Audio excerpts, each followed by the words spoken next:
One business I've been helping for years is Ice Vacations. They're the number one seller for cruise holidays in Australia. And last year they sold over $150 million worth of cruise vacations. And over the years we've been working together. I've developed their induction training program for their new inbound and outbound operators and mentored their call center managers and team leaders in their 3 call centers. This started a few years ago when their CEO, Kevin Sharp, was telling me how disappointed he was his call centers weren't hitting their targets every month. Kevin was really frustrated because every month they were falling behind on their budget, and he felt he had to add more operators to catch up.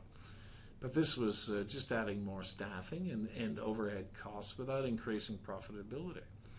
Kevin told me his biggest problem was team leaders were acting as servants, not leaders, because they just didn't have the skills needed to do the job, and his call center managers didn't have an effective training process to develop them.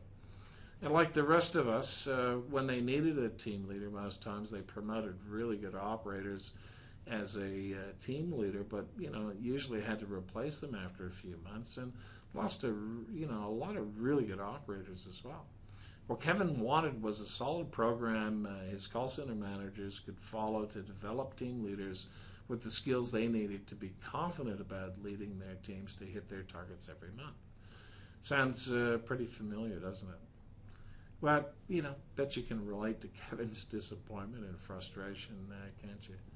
So, when we developed and customized a team leader training program following the 7 pillars I've been showing you today, for his call center managers to use to develop the skills their team leaders needed, including, the amazing team leader scoring model they could use to score, team leader candidates to make sure they were selecting the best people for the job.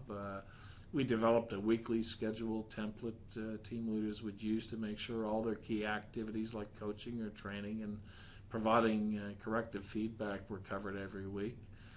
We also created a coachable call structure for each of his call centers that team leaders could easily coach and, to make sure everybody was following a proven system for handling or making calls. And we developed an easy-to-use call scoring and feedback tool to make sure call scoring was consistent between team leaders and they could use, easily to score calls and provide constructive feedback. We also created a customized skills audit and coaching plan templates for team leaders to use to identify skill gaps for each of their team members and develop coaching and training plans with their call center managers to close these gaps. And here's what Kevin had to say about how his call centers are operating since they've been following the 7 pillars for creating amazing team leaders. Pretty cool, isn't it? Personally, it was really satisfying being involved with this process with them, and I really enjoy chatting with his team leaders when we catch up and hear about how they feel about, growing people on their teams.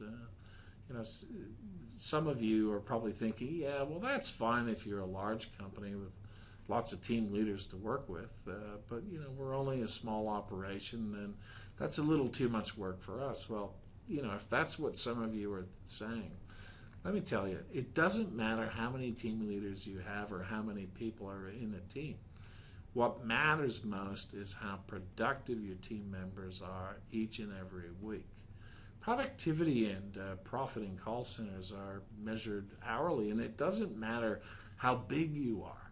What matters most is that your team is more productive and profitable. If your call center team isn't productive, they won't be profitable, regardless of the size of your team. As long as you have one team being led by a team leader, that leader needs to understand their role and have the skills needed to get the best out of their team.